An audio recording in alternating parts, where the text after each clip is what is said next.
जस्तो कि साथीहरु तपाईले देख्न सक्नुहुन्छ यहाँनिर मेरो च्यानललाई जसरी सर्च गरे पनि सर्च रिजल्टमा आउँछ अर्थात टपमा आउँछ। तपाईले जसरी सर्च गर्नुस्, अगाडिबाट सर्च गर्नुस्, पछाडिबाट गर्नुस्, हैन क्यापिटल लेटरमा गर्नुस्, स्मल लेटरमा गर्नुस्, तपाईले जसरी सर्च गर्नुभयो भने पनि मेरो च्यानल सर्च रिजल्टमा आउँछ। यस्ता कयौं मान्छेहरुको च्यानल हुन्छन् जुन सर्च गर्दाखेरि सर्च रिजल्टमै भेटिनन्, हैन अर्थात सर्च गर्दाखेरि भेटिँदैनन्। मलाई एकजना साथीले मेरो च्यानल सब्स्क्राइब गर्दिऊ भनेर भन्यो। मैले उसको च्यानलको नाम सोधे र त्यसमा सर्च गरे। सर्च गर्दाखेरि त्यहाँ अरु भिडियो आउने हैन, अरु च्यानल आउने, तर उसको च्यानल आउँदैन आउने के। तल गइसकेपछि धेरै तल उसको च्यानल भेटियो अनि सब्स्क्राइब गरे। यदि यस्तै समस्या तपाईसँग पनि छ भने अर्थात तपाईको च्यानल सर्च गर्दाखेरि सर्च रिजल्टमै आउँदैन भने आजको यस भिडियोमा म तपाईहरुलाई तपाईको च्यानललाई सर्च गर्दाखेरि हैन कसरी सर्च गर्यो भने टपमा आउने कसरी बनाउने यो म तपाईलाई सिकाउँछु। यदि तपाईहरु पनि यसको बारेमा जान्न चाहनुहुन्छ भने भिडियोलाई अन्त्यसम्म हेरिदिनु होला। र भिडियो सुरु गर्नुभन्दा पहिला तपाईलाई एउटा सानो रिक्वेस्ट गर्न चाहन्छु। यदि तपाईले अहिलेसम्म पनि हाम्रो भिडियोलाई लाइक गर्नुभएको छैन भने प्लिज लाइक गरिदिनु होला र च्यानललाई सब्स्क्राइब गर्नुभएको छैन भने यस्तै जानकारीको लागि हाम्रो यस च्यानललाई सब्स्क्राइब गरी छेउको बेल आइकन प्रेस गर्न पनि नबिर्सिनु होला। ल त ढिला नगरी अब भिडियो सुरु गरौँ। र भिडियो सुरु गर्नुभन्दा पहिला जति पनि नयाँ क्रिएटर हुनुहुन्छ हैन, जति पनि नयाँ YouTube च्यानल बनाउने सोचमा हुनुहुन्छ साथीहरु, उहाँलाई एउटा सानो अनुरोध गर्न चाहन्छु कि तपाईले सुरुमा च्यानल बनाउँदाखेरि अरु भन्दा युनिक बनाउनु होला। तपाईले ठुलो च्यानलको नाम कपी नगर्नु होला।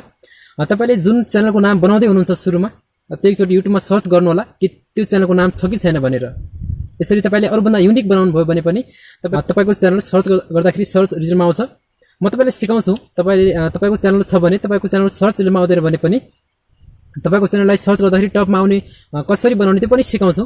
तर यो नयाँ साथीहरुलाई जो नयाँ बनाउने सोचमा हुनुहुन्छ उहाँहरुको लागि हो। ल त अब जाउँ मोबाइलको स्क्रिनतिर। ओके साथीहरु, तपाईहरुले पनि आफ्नो YouTube च्यानललाई सर्च रिजल्टमा आउने बनाउन चाहनुहुन्छ अर्थात कसैले सर्च गर्दाखेरि आफ्नो YouTube च्यानल टपमा आउने बनाउन चाहनुहुन्छ भने तपाईले किवर्डहरु राख्नुपर्ने हुन्छ। जसरी तपाईले भिडियोहरु अपलोड गर्दाखेरि भिडियोमा ट्यागहरु राख्नुहुन्छ हो त्यस्तै किसिमले यहाँनिर YouTube च्यानल सर्च गर्दाखेरि सर्च लिस्टमा आउनको लागि हामीले किवर्डहरु राख्नुपर्ने हुन्छ। र त्यसको लागि साथीहरु तपाईले यहाँनिर सबभन्दा पहिला यहाँनिर क्रोम ओपन गर्नुस् र सर्च बारमा तपाईले youtube.com भनेर सर्च गर्नु होला। अर्थात तपाईसँग यहाँनिर सर्टकटमा यहाँनिर युट्युबको आइकन छ भने यसरी यहाँनिर युट्युबको आइकनमा क्लिक गर्नु होला। र साथीहरु त्यसपछि यहाँनिर तपाईले यस्तो इन्टरफेस देख्न सक्नुहुन्छ। अब तपाईले यसलाई डेस्कटप मोडमा ल्याउनु पर्ने हुन्छ। डेस्कटप मोडमा ल्याउनको लागि तपाईले यहाँनिर टपमा 3 डट भन्ने अप्सन छ, यसमा क्लिक गर्नुस्। यसमा क्लिक गरिसकेपछि यहाँनिर डेस्कटप साइट भन्ने अप्सन छ, यसमा क्लिक गर्नुस्। तपाईले देख्न सक्नुहुन्छ यहाँनिर हामी डेस्कटप मोडमा आइसकेका छौं अर्थात कम्प्युटरको जस्तो इन्टरफेस हामीलाई देखाइसकेको छ। अब साथीहरु तपाईले यसरी जुम गर्नु होला र जुम गरिसकेपछि यहाँनिर टपमा तपाईको YouTube च्यानलको आइकन देखाउँछ। ओके, यो आइकन यहाँनिर देखाउँछ, यो आइकनमा क्लिक गर्नु होला। यी अप्सनहरु देखाउँछ। यहाँनिर तपाईले देख्न सक्नुहुन्छ क्रिएटर स्टुडियो भन्ने अप्सन छ। ओके, यो अप्सनमा क्लिक गर्नुहोस्।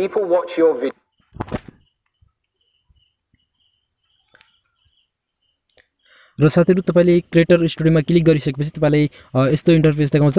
अब तपाईले यसरी जुम गर्नुस्। जुम गरिसकेपछि यहाँनिर तपाईले लास्टमा यहाँनिर तपाईले सेटिङको आइकन देखिराख्नु भएको छ। ओके, यो सेटिङमा क्लिक गर्नु होला र सेटिङमा क्लिक गरिसकेपछि यसरी जुम आउट गर्नुस्। यहाँनिर तपाईलाई देखाउँछ। त्यसपछि साथीहरु तपाईले देख्न सक्नुहुन्छ यहाँनिर जेनरल च्यानल भन्ने यिनीहरु अप्सन छन्। तपाईले यो तल्लो अप्सन च्यानल भन्ने अप्सनमा यसरी टच गर्नुस्। टच गरिसकेपछि तपाईले देख्न सक्नुहुन्छ यहाँनिर बेसिक इनफ भन्ने अप्सन छ। यहाँनिर तपाईको च्यानलको नाम छ, यहाँनिर नेम छ, सिआरटी नेपाल छ मेरो च्यानलको नाम र त्यसपछि यहाँनिर कन्ट्री नेपाल छ। र त्यसपछि तपाईले देख्न सक्नुहुन्छ यहाँनिर किवर्ड भन्ने अप्सन देखिराख्नु भएको छ। ओके, यहाँनिर किवर्ड छ, तपाईले किवर्ड देखिराख्नु भएको छ। यसमा किवर्डमा मैले यहाँनिर ट्यागहरु राखेको छु। तपाईले पनि यस्तै किसिमले ट्यागहरु राख्नु होला। जस्तै यहाँनिर राखेको छु CRT Nepal, Nepali video tricks, knowledgeable information, Nepali technical videos, CRT Nepal, Deepak Badaila हैन मेरो नामले राखेको छु। नेपाली ज्ञान, CRT Nepal CRT, Deepak Badaila, CRT यानी EPL Nepal, CRT Nepali technical channel, how to grow YouTube channel हो यसरी राखेको छु मैले। तपाईले जति सकिन्छ हैन एउटा राम्रो ट्यागहरु तपाईले राख्नु होला। तपाईले सेम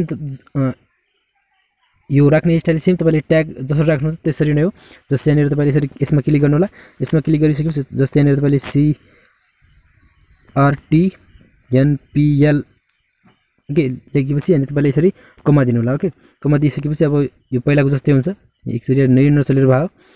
र त्यसको साथै तपाईँले यसरी गरिसकेपछि यहाँनिर तपाईँले किवर्डहरू राखिसकेपछि अर्थात् यहाँनिर तपाईँले राम्रा ट्यागहरू राखिसकेपछि तपाईँले यसलाई सेभ गरिदिनु होला।